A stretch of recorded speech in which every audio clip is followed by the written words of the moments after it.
tu verras la vie de ton bien-aimé, tu pourras voir la vie de ton frère, de ta soeur, de ton ami. Lorsque sa vie est remplie de belles choses, de bonnes nouvelles, alors que toi, ta vie est remplie de défis et de difficultés, assure-moi, mais Dieu ne m'aime pas. Et lorsque nous avons une approche ainsi et de croire déjà que Dieu ne t'aime pas, ça devient difficile. C'est comme ça qu'il y a plusieurs personnes qui vont essayer par leurs œuvres de pouvoir recevoir l'amour de Dieu. Non, pas recevoir, de pouvoir être aimé par Dieu. Et toutes ces choses-là créent la calmie. Et ça découle dans le sens où cette même pensée nous fait comprendre que Dieu ne sauve pas tout le monde. Dieu sauve une catégorie de personnes. Il y a des personnes que Dieu sauve. Et quand ils parlent comme ça, ils disent que Dieu vient sauver ses enfants. Donc quand ils disent ça, c'est comme si nous sommes des enfants de Dieu indépendamment de Christ, alors que nous savons que c'est en Christ que nous devenons enfants de Dieu, alors que Christ est pour l'humanité tout entière. Donc nous allons aujourd'hui non pas commencer à déconstruire les versets énigmatiques, mais nous allons déjà apporter la clarté. Et la clarté, nous allons prendre tout de suite Jean chapitre 3, le verset 16. Je crois que nous avons la connaissance de ce verset. C'est un verset riche, je crois que tout le monde le connaît, mais nous allons encore prendre ce verset afin de pouvoir trouver ce qu'il y a de plus intéressant dedans. Jean chapitre 3, le verset 16 nous dit quoi? Car Dieu a tant aimé le monde. Il dit car Dieu a tant aimé le monde. Déjà, avant d'aller plus loin, il est très important souvent pour une étude approfondie d'aller chercher le texte original.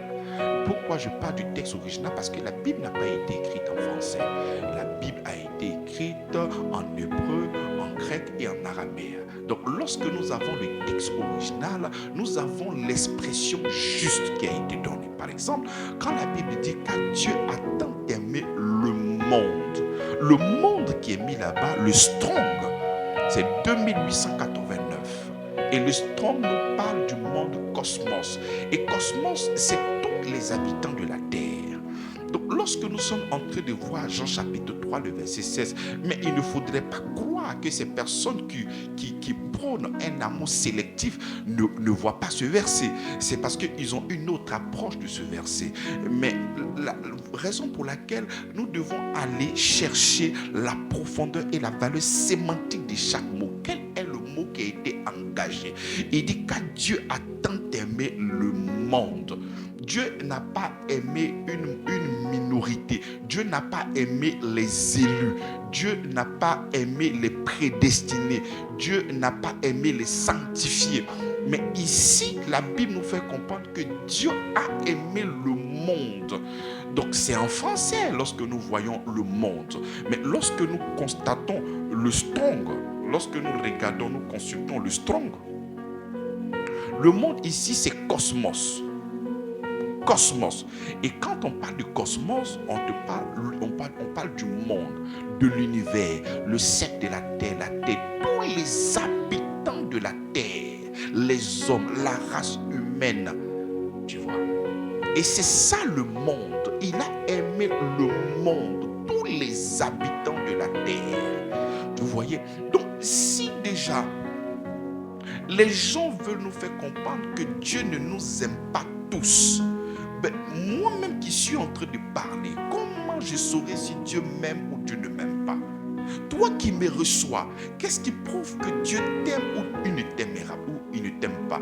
Parce que si déjà il y a déjà cette confusion dans ton esprit, je crois que tous tes efforts seront vains. Raison pour laquelle il est important de connaître le point de vue de Dieu. Selon la Bible dit, c'est poussé par le Seigneur, c'est poussé par l'Esprit que les gens ont parlé de la part du Seigneur. Et quand ils ont parlé de la part du Seigneur, qu'est-ce qu'ils ont dit? Car Dieu a tant aimé le monde. Et avant de parler de l'amour, le monde, nous avons essayé de voir le monde qui est cosmos, pour dire tous les habitants de la terre, tous les êtres humains. Mais il dit tant aimer, l'intensité de son amour. Donc toi qui me regardes, quel que soit Les défis que tu rencontres, les difficultés, ne crois pas dans ton cœur que Dieu ne t'aime pas. J'aimerais que tu puisses déjà commencer à croire que Dieu t'aime. Parce que croire que Dieu ne t'aime pas ne va pas arranger ta situation. Croire que Dieu t'aime peut déjà créer de l'espoir dans ton cœur.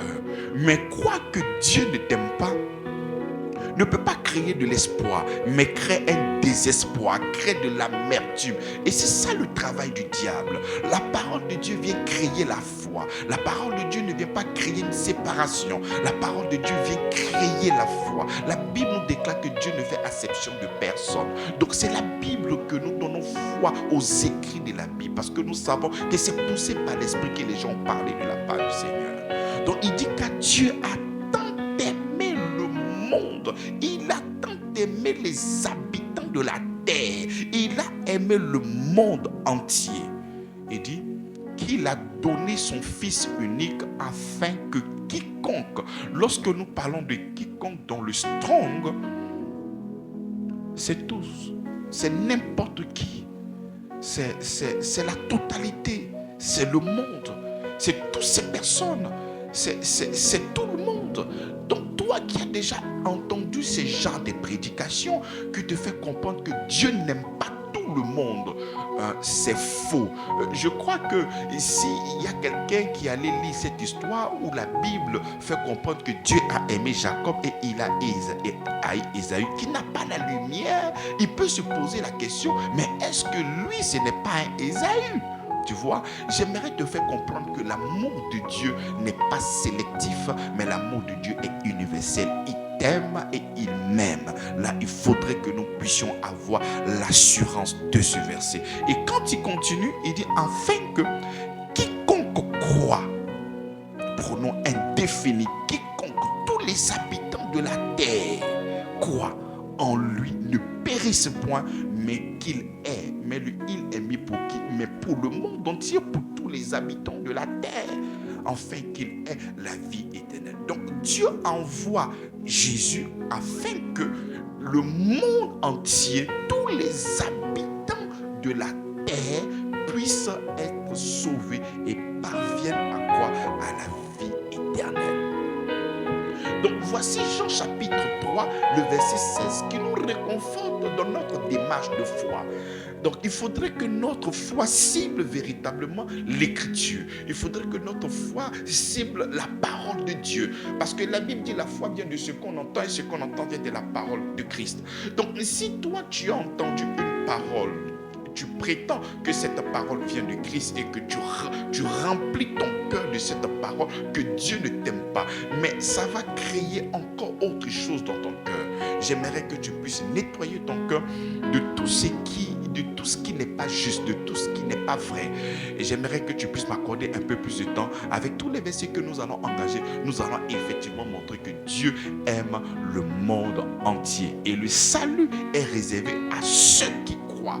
Par exemple, l'amour de Dieu est pour l'humanité tout entière. Mais en ce qui concerne le salut, c'est pour tous ceux et celles qui croient au Seigneur Jésus-Christ. Donc, ce n'est pas que Dieu viendrait sauver spécialement un type de personne. Ce n'est pas que Dieu vient sauver que les élus. Dieu vient sauver, il aime le monde, il vient sauver le monde entier par Christ. Et nous devons maintenant croire au Seigneur Jésus-Christ afin de pouvoir être sauvés par la gloire de notre Seigneur Jésus-Christ. Quand nous prenons Romains chapitre 5, Romains chapitre 5, le verset 8. Romains 5, 8. La Bible nous dit quoi? Il dit, mais Dieu prouve son amour. Comment est-ce que Dieu prouve son amour? Il dit, mais Dieu prouve son amour envers nous, en ce que, lorsque nous étions encore des pécheurs, Christ est mort pour nous.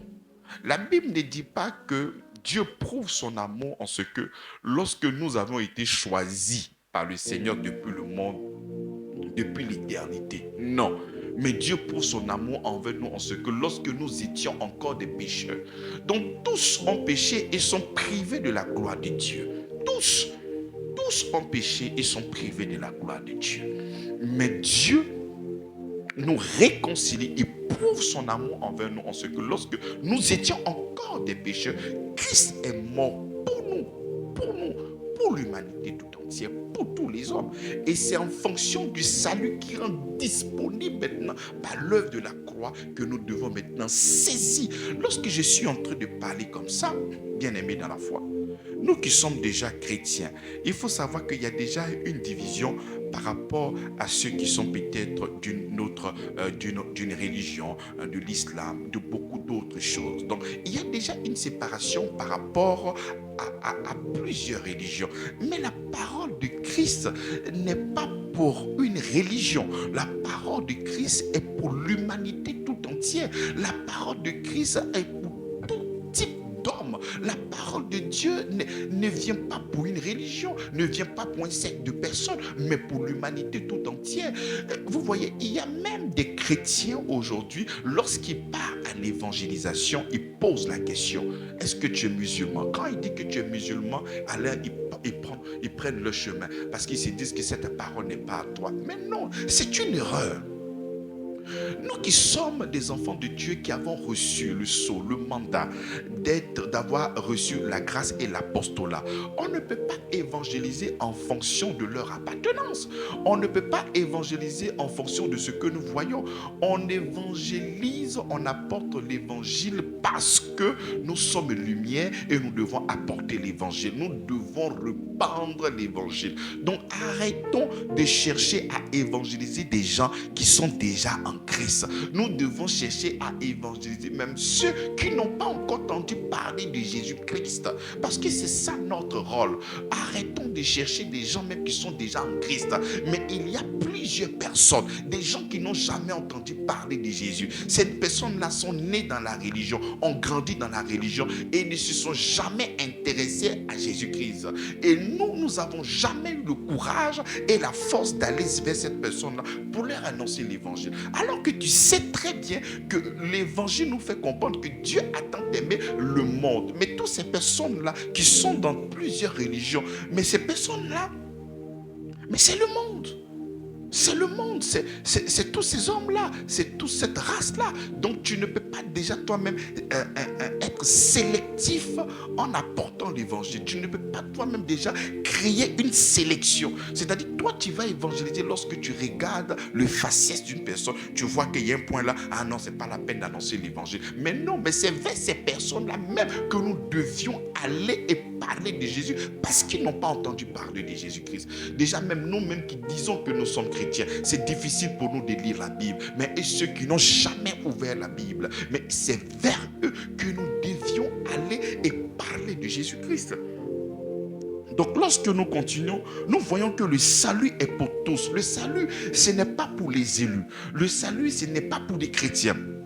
Le salut, ce n'est pas pour les enfants de Dieu. Le salut, c'est pour le monde entier. Avant même de descendre sur le salut, dans le même livre de Jean chapitre 3, le verset 15, nous prenons le verset 17. Jean 3, 17. Qu'est-ce qu'il nous dit?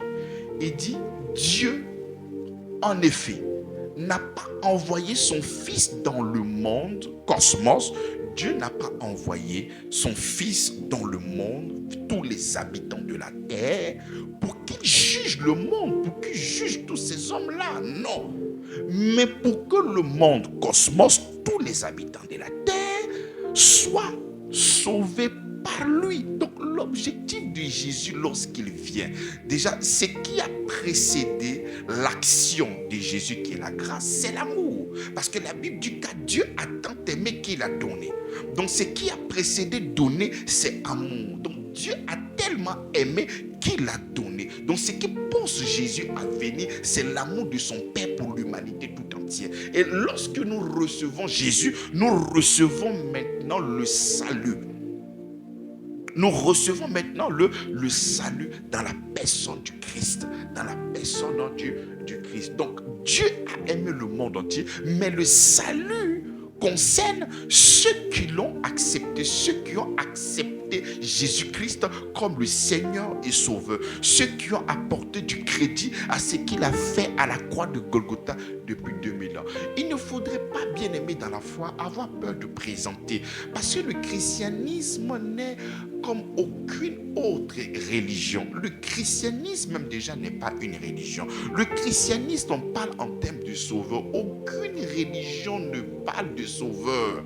Toute religion est basée sur une liste de choses à faire ou à ne pas faire. Si tu arrives à pratiquer ces choses-là dans l'intégralité, par la grâce de Dieu, il pourra, s'il veut, te sauver. Non, il y a trop d'incertitudes. Toutes les religions sont basées sur le raisonnement des hommes. Mais le christianisme est basé sur la sagesse infiniment variée de notre Seigneur Jésus-Christ. Donc lorsque nous présentons l'évangile afin que toutes ces personnes-là soient comment? Soient sauvées. Et dit, Dieu en effet n'a pas envoyé son Fils dans le monde pour qu'il juge le monde, mais pour que le monde soit sauvé par qui?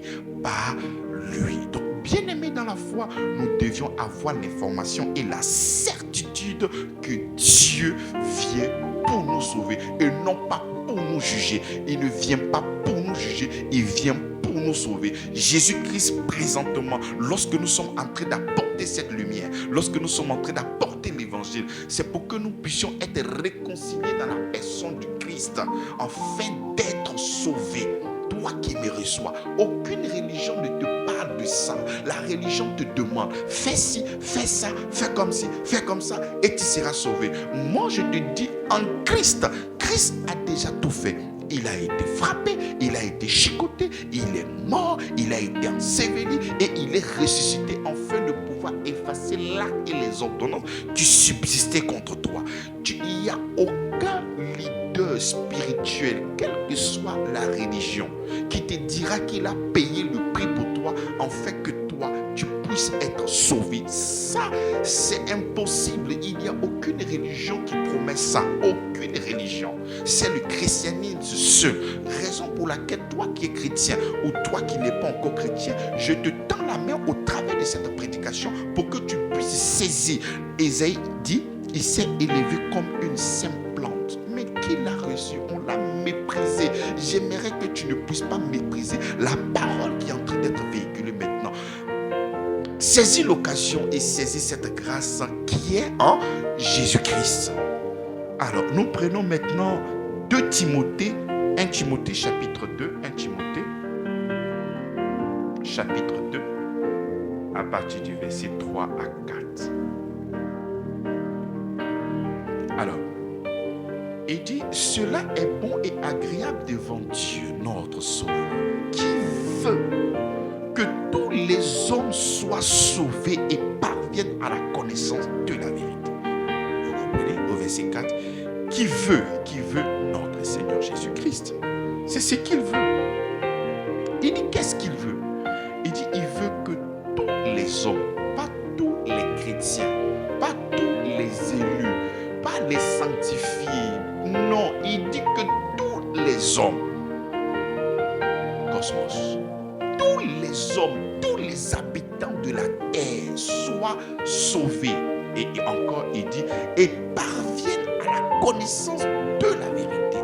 Donc, nous comprenons que Jésus répond au salut de l'humanité tout entière. Jésus n'est pas venu sélectionner, non, il est venu comme un sauveur. Il est le sauveur de l'humanité. Donc nous devions maintenant croire en lui, parce que c'est le salut pour tous.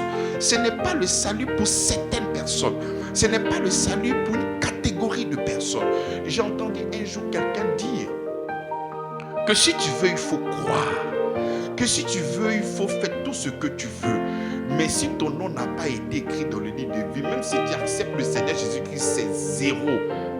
Non. Et ils vont maintenant s'appuyer sur ce verset qui dit, nul ne vient à moi tant que le Père ne l'a attiré vers moi. Je ne vais pas commencer tout de suite à déconstruire, mais je vais déjà apporter des versets clairs pour notre instruction. Une clarté en montrant que le salut n'est pas une question d'une toute petite, d'une catégorie de personnes, mais pour le monde entier. C'est au monde entier d'accepter comme de refuser. Regardez un peu le prologue des gens. Il dit, il est venu parmi nous, mais les siens ne l'ont pas. Donc c'est comme ça qu'il y en a d'autres qui ont accepté, il y en a d'autres qui n'ont pas accepté. Mais après, il y en a d'autres qui n'avaient pas cru. Après, ils ont cru, tu vois. Donc il ne faudrait pas véritablement croire en ces genres de paroles qui viennent nous faire comprendre que Dieu est venu sauver d'abord des gens. Ils vont encore s'appuyer sur l'évangile synoptique, des livres de Matthieu, Marc, Luc, Jean. Je suis venu chercher les brebis perdues d'Israël, mais qui sont donc les brebis perdues? Non. Dieu nous a connus dans sa préscience en Christ. C'est en Christ qui nous a prédestinés à être ses enfants. En dehors de Christ, il n'y a pas enfant de Dieu. Alléluia. Donc nous-mêmes qui sommes aujourd'hui enfants de Dieu, c'est parce que nous sommes en Christ. Dès qu'il dit à tous ceux qui l'ont reçu, à ceux qui croient en son nom, il a donné le pouvoir enfin de devenir. Nous devenons des enfants de Dieu. C'est devenir, nous sommes devenus enfants de Dieu en acceptant Jésus-Christ.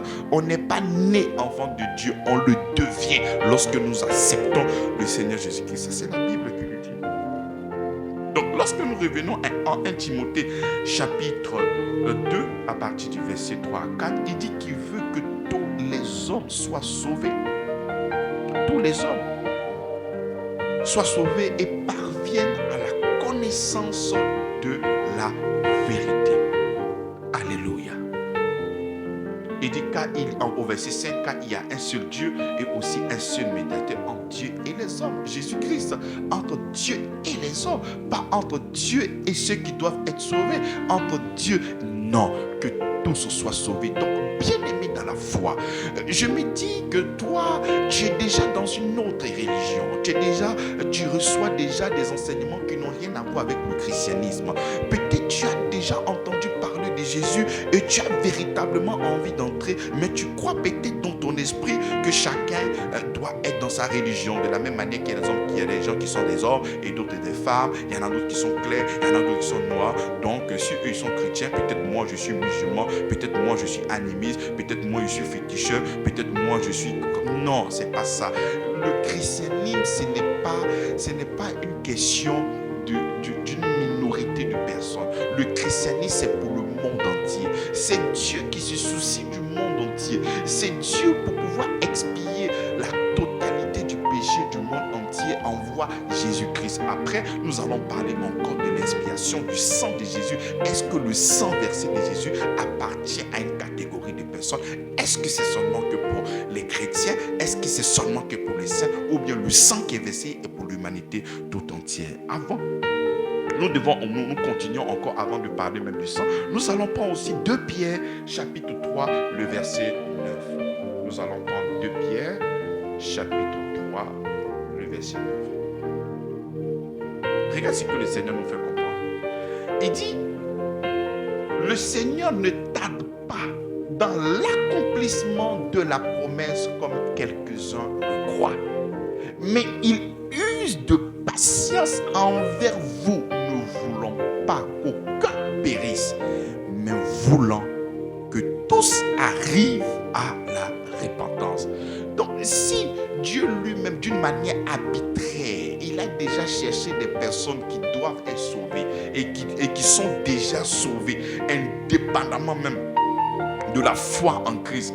Mais pourquoi donc la Bible nous fait comprendre que si le Seigneur tarde, le Seigneur ne tarde pas dans l'accomplissement de la promesse, comme quelques-uns le croient, mais il use de patience envers nous. Donc si le salut n'est pas pour l'humanité tout entière, pourquoi le Seigneur use de patience? Mais il attend qui?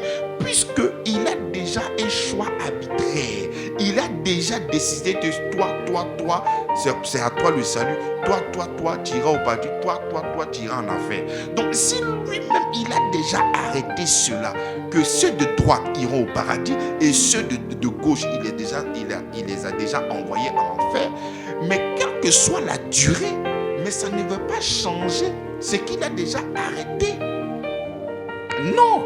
Donc si la Bible ici nous fait comprendre que le Seigneur ne tarde pas dans l'accomplissement de la promesse, comme quelques-uns le croient, mais il use de patience. Pourquoi il use de patience?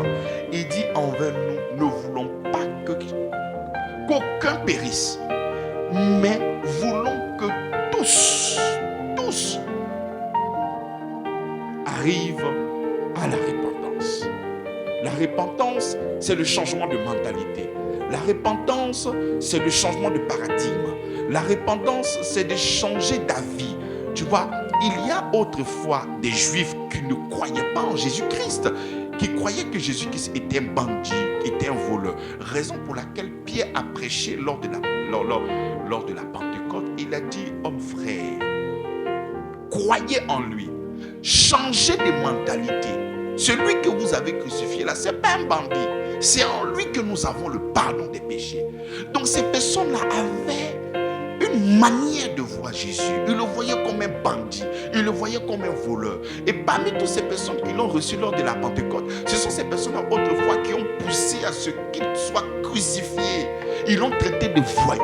Ils l'ont traité de bandit. Et ces personnes-là ont été frappées face à cette vérité. Et ils ont accepté Jésus-Christ. Raison pour laquelle la Bible nous fait comprendre que le Seigneur, il est patient. Ah non, Jésus a dit va revenir. Jésus dit va revenir. Ah, je reviens de Jésus. On ne sait pas quand il vient. Mais bien évidemment, ce n'est pas parce qu'il n'a pas envie de se manifester, mais c'est parce qu'il souhaite, c'est son souhait, oui, que tous soient sauvés et que nous puissions accepter son don, que nous puissions accepter le salut qui nous vient de Dieu, que nous puissions l'accepter et que nous puissions dire oui. C'est pour ça qu'il patiente. C'est pour ça qu'il patiente. Ça n'a rien à voir avec un mythe. Oui, il patiente parce que quand il viendra, le jugement se fera. Ceux qui ont accepté seront enlevés et ceux qui n'ont pas accepté ne seront pas enlevés. Et lui, il veut, son souhait, c'est que tous soient sauvés, bien-aimés dans la foi. Raison pour laquelle le Seigneur est patient à chaque fois. Et il patiente, ce n'est pas parce que c'est un leurre, ce n'est pas parce que la Bible ment, ce n'est pas parce que ce n'est pas la vérité, mais son souhait, il ne se précipite pas à venir. Parce que si tout de suite il venait, mais est-ce que nous avons eu le temps d'annoncer l'évangile? Est-ce que nous avons eu le temps de faire la promotion de Christ? Est-ce que l'humanité en tout entière a reçu véritablement l'évangile? Lorsque nous écoutons l'évangile, ça et là, sur les réseaux sociaux, même dans les églises, l'évangile qui est prêché, c'est l'évangile du confort. Dieu va te donner un bon mari, Dieu va te donner une belle femme, Dieu va te donner des enfants intelligents. Cet immeuble-là, c'est pour toi. Tu es le Joseph de ta famille, tu es le plus grand, tu auras tellement l'argent que les gens, tout ça, c'est pas l'évangile. Et quand Dieu voit ça, mais il ne peut que patienter. Il ne peut que patienter. Oui, celle qui s'est levée comme toi pour envoûter ton mari, Dieu va la terrasser. C'est-à-dire, c'est tout sauf l'évangile. Nous assistons ici à un évangile créé par notre propre main. Un évangile qui concerne que nos besoins. Un évangile seulement de gloire, de richesse. Oui, la foi que j'aurai le dernier sac. La foi que j'aurai la plus belle voiture. Non, mais quand ces gens de paroles-là sont prêchés, mais le Seigneur ne peut pas venir. Parce que ceux-mêmes qui ont reçu la lumière, au lieu d'annoncer l'évangile, sont en train de prêcher les choses terrestres. Alors que la Bible nous fait comprendre que nous devons nous concentrer sur des choses qui sont célestes. Mais nous nous concentrons des choses qui sont terrestres. Alors que Pierre nous fait comprendre que nous sommes des pèlerins, que nous sommes des étrangers voyageurs. Mais nous, notre foi là, on a déposé, non pas dans des tentes, mais déposé dans des maisons. On veut construire des maisons, on veut bâtir des big églises, mais sans toutefois construire l'évangile dans le cœur des gens. Mais dans ce chaos-là, le Seigneur ne peut pas vite venir. Mais s'il vient, il vient vite, mais c'est problème pour nous. Raison pour laquelle il tarde. Pour que toi qui me reçois présentement, tu puisses l'accepter et vivre véritablement la vie chrétienne au nom de Jésus-Christ. Et lorsque nous continuons, nous allons prendre aussi 1 Jean chapitre 2, le verset 2. Là, nous allons parler de l'expiation du péché.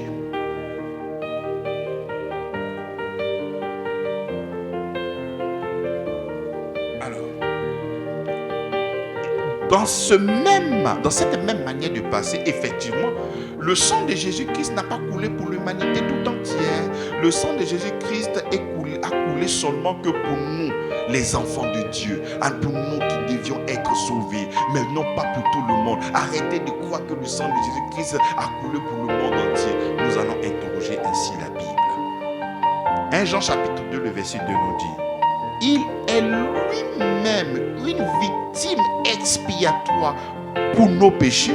C'est Jean qui est en train d'écrire. Quand il dit pour nos péchés, oui, effectivement, il parle de nous les chrétiens. Parce que Jean lui-même se met là-dedans.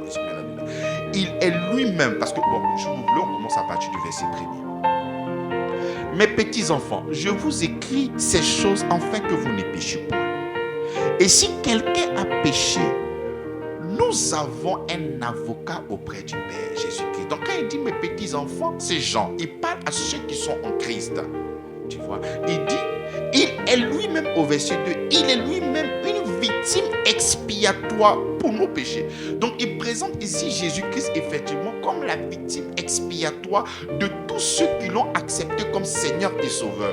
Donc Jésus expie, il est le lieu d'expiation. Nous n'oublions pas Romains chapitre 3, le verset 27, c'est lui que Dieu a destiné pour ceux qui croiraient une victime propitiatoire.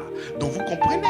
Donc ici Jean ne fait que confirmer, il est lui-même une victime expiatoire pour nos péchés. C'est là qui vient, c'est ce qui est devant qui est le plus intéressant. Non seulement pour les nôtres, c'est-à-dire non seulement pour nous les chrétiens, non seulement pour nous qui avons accepté, mais aussi pour ceux du monde entier. Oh là là. Donc, le sang de Jésus-Christ qui est versé à la croix de Golgotha, ce n'est pas le sang qui est versé uniquement que pour les élus, uniquement que versé pour les chrétiens. Non, uniquement que versé, non, mais pour le monde entier. Laisse-moi te choquer. Le sang de Jésus-Christ est versé pour les musulmans. Le sang de Jésus-Christ est versé pour les bouddhistes. Le sang de Jésus-Christ est versé pour les juifs. Le sang de Jésus-Christ est versé pour les judaïsants. Le sang de Jésus-Christ est versé pour les hindous, l'hindouisme. Le sang de Jésus-Christ est versé pour tout le monde, les stoïciens. Le sang de Jésus-Christ est versé et dit, bon, je ne sais pas pourquoi je me force à vouloir forcément citer, le texte même le dit d'une manière claire. Il dit, mais aussi pour ceux du monde entier, Cosmos 2889, tous les habitants de la terre. Donc le sang de Jésus-Christ, je peux même peut-être aller plus loin. Le sang de Jésus-Christ est versé pour le sorcier qui cherche à te tuer. C'est-à-dire le sorcier qui a gâté ton mariage là. Le sorcier qui veut tuer ton enfant, le sorcier qui a gâté ton foyer, le sorcier qui ne veut pas que ton business marche, le sorcier qui veut donner la folie à ton enfant. C'est-à-dire celui qui cherche présentement à te faire du mal, celui même qui est prêt peut-être à pourchasser l'église, à tuer ceux qui prônent la foi. Oui, le sang de Jésus-Christ est versé pour toutes ces personnes. Pour bénéficier donc de ce sang, il faudrait croire. C'est quand tu crois au Seigneur Jésus que nous puissions véritablement bénéficier. C'est comme dans un village, il n'y a pas d'électricité. Et l'homme le plus riche du village décide de pouvoir électrifier le village. Et il apporte le courant. Et lorsque le courant arrive, il a mis le compteur partout, l'arrivée du compteur partout. Mais c'est à toi maintenant d'allumer le compteur pour que la lumière se soit chez toi. Donc le sang de Jésus-Christ est versé pour l'humanité tout entière. C'est à nous d'accepter et d'apporter du crédit à l'œuvre salvatrice de notre Seigneur Jésus-Christ afin d'être des enfants de Dieu. Raison pour laquelle la Bible dit que nous devenons enfants de Dieu par la foi en Jésus-Christ. Donc, cet évangile qui nous fait comprendre que Dieu n'aime pas tout le monde, que le salut est pour une catégorie de personnes et que le sang de Jésus-Christ est uniquement que versé pour les sanctifiés, uniquement versé pour les chrétiens. C'est un évangile sectaire, c'est un évangile qui sépare, c'est un évangile qui fait acception, alors que la Bible nous fait comprendre que Dieu ne fait acception de quoi? Mais de personnes. Et nous avons plusieurs versets que nous allons exposer jusqu'à ce que nous puissions véritablement prendre les tests énigmatiques, des tests qui donnent à croire que Dieu effectivement nous aime, que Dieu effectivement aime Jacob et il a haï quoi? Ésaü. Non. c'est faux. Déjà, pour vous donner un arrière-goût de cette révélation, lorsque nous voyons Jacob et nous voyons Ésaü, d'autres personnes qui ne sont pas averties voient seulement que deux hommes, alors que moi je vois deux alliances. Je vois deux alliances. Donc tout dépend de ce que tu vois. Donc lorsque toi tu vois deux hommes, c'est comme ça que tu peux dire que non, mais Dieu a choisi un non. Non, mais moi je vois deux alliances. Je vois l'alliance de la grâce et je vois l'alliance de la loi. Je vois l'alliance basée sur le repos et je vois l'alliance basée sur les efforts. Et effectivement, Dieu a haï l'alliance basée sur des efforts, non sur la personne, tu vois. Et c'est ça. Donc ce n'est pas la personne, c'est ce qui se cache derrière ces deux personnages. Lorsque je me retrouve dans le même cas, lorsque je me retrouve dans la maison d'Abraham, Abraham avait deux femmes. Il avait Sarah, il avait Agar. Mais comment je vois les deux femmes d'Abraham, je ne vois pas deux femmes, je vois deux alliances. Je vois la loi, la femme esclave, et je vois la grâce, la femme libre. Donc lorsque tu ne t'élèves pas spirituellement et que tes yeux ne font que voir les femmes, ah oui, un homme peut avoir deux femmes, un homme peut avoir trois femmes, un homme peut avoir quatre femmes. Mais lorsque tu t'élèves spirituellement et que tu comprends que ces choses-là sont des allégories, en réalité c'est pas une question de femme, mais c'est une question d'alliance, parce que le fils de la femme esclave ne va pas hériter avec le fils de la femme libre. La femme de l'enfant de l'esclave sera chassée dehors. C'est comme ça que les deux alliances ne pourront pas fonctionner en même temps. L'alliance de la loi sera en train de sortir pour que la grâce puisse régner dans notre cœur au nom de Jésus-Christ. Donc voici un peu une toute petite révélation avant de mettre le pied véritablement dans le plat, afin de pouvoir déconstruire véritablement ces genres de propos. Parce que vous comprenez, lorsque nous n'avons pas assez de clarté, lorsque nous n'avons pas assez de lumière, ça devient compliqué pour nous et nous commençons à faire des déclarations fausses. N'oubliez pas que la Bible dit, la Bible est esprit et vie. Cette Bible, elle est censée produire la vie en nous. Donc si nous l'interprétons mal, au lieu de créer la vie en nous, ça va créer la mort. Parce que quand tu dis à quelqu'un que Dieu aime certaines personnes, mais tu crois mettre quoi dans le cœur de cette personne-là? Mais une séparation. La question que je vais me poser, mais est-ce que Dieu m'aime? Comment je saurais? Et c'est comme ça que certaines personnes estiment que j'ai eu beaucoup d'argent, donc Dieu m'aime. Non, c'est faux, ce n'est pas vrai. Parce que si nous voulons partir sur ça, mais c'est que la Côte d'Ivoire n'est pas un pays aimé par Dieu, parce qu'il y a des pays qui sont vachement, immensement riches. Donc qu'est-ce que tu diras? Donc on ne peut pas estimer l'amour de Dieu par rapport au matériel, mais on ne peut que estimer l'amour de Dieu par rapport à ce que Jésus-Christ a fait pour l'humanité tout entière. Donc Dieu nous aime en Christ. La Bible déclare qu'il a mis son amour à son extrême. Dieu a mis son amour à son comble. Donc quand nous prenons le dernier texte qui prouve véritablement que il est lui-même une victime expiatoire pour nos péchés, non seulement pour les nôtres, mais aussi pour le monde entier.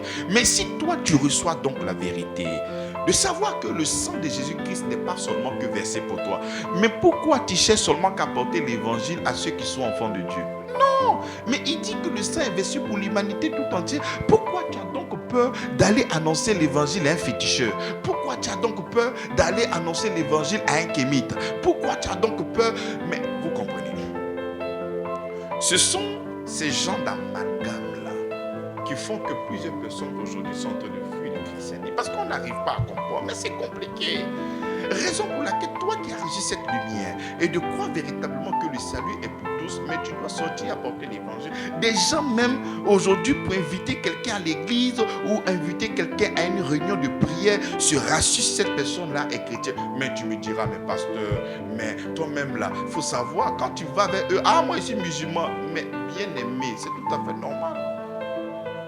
Mais ils ont grandi dedans, ils ont grandi dans une religion, mais c'est tout à fait normal qu'ils puissent poursuivre ce que leur père leur a donné. Il faudrait que nous puissions savoir qu'il y a naturellement une religion imposée. La religion, elle est imposée par rapport à notre lieu de naissance. Si moi, je nais dans une famille mais musulmans, ou une famille hindouisme, ou une famille anyway, tout ce que tu peux penser, mais effectivement, c'est ce que le Père va me donner. Il ne peut pas me donner autre chose parce que pour lui, la vérité absolue, c'est ce qu'il est en train de faire. Donc le Père va grandir dedans. Tu vois. Donc quand le Père grandit dedans, il va communiquer ces vérités-là à ses enfants. Il va leur dire que c'est ça qui est le chemin. Comme ça, dès que tu nais chez un père féticheur, mais il va apprendre le fétiche à son enfant. Tu nais chez un père qui est dans telle religion ou une religion, mais le Père va instruire son enfant selon ce qu'il croit. Tu vois. Donc l'enfant ne peut que suivre ce que son Père lui a donné. Amen. Mais l'enfant ne veut que suivre ça. Cela ne veut pas dire que tout ce qui est écrit dans la Bible, mais ne concerne pas aussi ce petit-là, ou bien cet enfant qui est déjà dans une autre religion, va vers cette personne-là, expose l'évangile, parle de l'évangile. Il y a même des gens qui disent qu'ils sont des évangélistes, qui ont des amis musulmans, mais ils n'ont jamais présenté l'évangile. Ah non, je ne veux pas que notre amitié se gâte. Mais je me te demande, tu sais Dieu ou tu sais ta propre personne? Parce que si tu sais Dieu, le Seigneur nous dit allez et faites de toutes les nations. Il n'a pas dit faites de tous les gens qui sont déjà à l'église, de toutes les nations, de commençant par Jérusalem, de là où tu habites, jusqu'aux extrémités de la terre. Donc quand toi-même, d'une manière arbitraire, tu sélectionnes des personnes à qui tu vas annoncer l'évangile, donc mais ça c'est une fuite en avant. C'est une fuite en avant. Donc raison pour laquelle déjà cette prédication, c'est de faire comprendre à nous-mêmes des gens qui sont en Christ, d'avoir la conscience que l'évangile là, c'est pas pour les chrétiens. L'évangile c'est pour le monde entier. Donc sors de ta zone de confort et commence à annoncer l'évangile. Même dans ta famille, c'est pas tout le monde qui est chrétien, mais va vers cette personne-là. Parle de Jésus-Christ. Il y a un voleur, parle de Jésus-Christ à cette personne, mais il ne faudrait pas que tu puisses fuir, il ne faudrait pas que tu puisses te retenir. Va et annonce l'évangile. L'évangile est pour tout le monde. L'amour de Dieu est pour l'humanité tout entière. Dieu nous aime, mais le salut appartient à ceux qui sont en Christ. En ceux qui sont en Christ. Donc présente Christ au monde entier afin que ces personnes-là soient véritablement sauvées. Pourquoi? Parce que le sang que Jésus-Christ a versé, il n'a pas que versé pour les chrétiens, il a versé pour l'humanité tout entière. Le Seigneur souhaite que tous parviennent à la repentance et à la connaissance de la vérité. Voici aujourd'hui notre numéro où nous avons mis en lumière les fausses doctrines et les faux enseignements qui ne font que circuler ça et là. Il faudrait que nous puissions être sereins, imperturbables, que le salut est pour l'humanité tout entière. Vas-y, annonce l'évangile. Même celui-même qui est dans une religion, qui est leader de cette religion, qui se méprend par rapport à l'évangile, par rapport à la vérité de la Bible, annonce la vérité à cette personne-là. Nous, aujourd'hui, par la grâce de Dieu, nous sommes en train de parler de la grâce, mais autrefois, nous étions des gens, des hôtels, en train de parler des malédictions générationnelles sans fin. Mais on pensait être dans la vérité jusqu'à ce que nous puissions entendre le son du véritable évangile et nous avons dit oui. Donc autrefois, nous étions dans l'ignorance, pas parce qu'on voulait forcément être dedans, mais c'est parce que nous avons grandi dans ce mensonge-là. Mais gloire au Seigneur, lorsque nos yeux ont vu la vérité, nous sommes accaparés et nous sommes venus célébrer le Seigneur dans la vérité de l'évangile. Donc bien-aimé, toi qui me reçois, qui n'a pas encore accepté le Seigneur Jésus-Christ, j'aimerais te faire comprendre que sur l'autel du sacrifice à la croix de Golgotha, ton nom aussi est là. Tu peux aussi venir t'approcher de cette table-là et recevoir le pardon, et recevoir la grâce. La grâce d'être enfant de Dieu. La grâce de devenir enfant de Dieu par notre Seigneur Jésus-Christ. Quels que soient les péchés, les actes difficiles, abominables, des choses qu'on ne pourrait pas citer. Tu as été génocidé, tu as tué, tu as été un sorcier. Quel que soit, bien-aimé, il y a encore la possibilité, parce que le sang de Jésus-Christ est plus fort que toutes tes fautes et tes péchés, bien-aimé dans la foi. Le salut est chez toi Et j'aimerais que tu puisses considérer cette parole de vie pour que tu puisses être réconcilié avec notre Seigneur Jésus-Christ. Alors, voici notre mission qui tire maintenant à sa fin, qui est l'heure de la vérité de l'évangile. Par les compassions de notre Seigneur Jésus-Christ, j'aimerais que vous puissiez partager à vos connaissances, à vos amis. Peut-être actuellement c'est difficile pour toi de véritablement t'exprimer. Envoie cette vidéo, demande à un frère, demande à une soeur, mais suis l'enseignement, suis l'enseignement. Même si tu as des connaissances qui sont à l'extérieur, non. Le but, ce n'est pas tant remplir nos lieux de culte, mais c'est que l'évangile soit véhiculé et que les hommes et les femmes puissent être conscients de ce que Jésus-Christ a fait pour nous. Tu as des amis musulmans, tu as des amis féticheurs, il faut les envoyer. Tu as des amis avec qui tu vas en boîte pour aller jouer, envoie-leur cette vidéo, ils écoutent. Même s'ils n'ont pas accepté de regarder, mais toi, fais ta part et partage. Tu serais en train d'apporter une pierre à l'édifice et pour construire l'évangile. Sois aussi un journaliste de l'amour de notre Seigneur Jésus-Christ.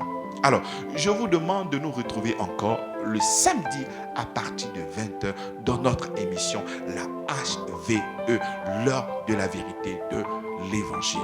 Alors, l'église Grâce sur Grâce est située à Atoban, au camp Zessou 3. J'aimerais vous inviter à nos lieux de culte. Les cultes se déroulent ici à partir de 9h.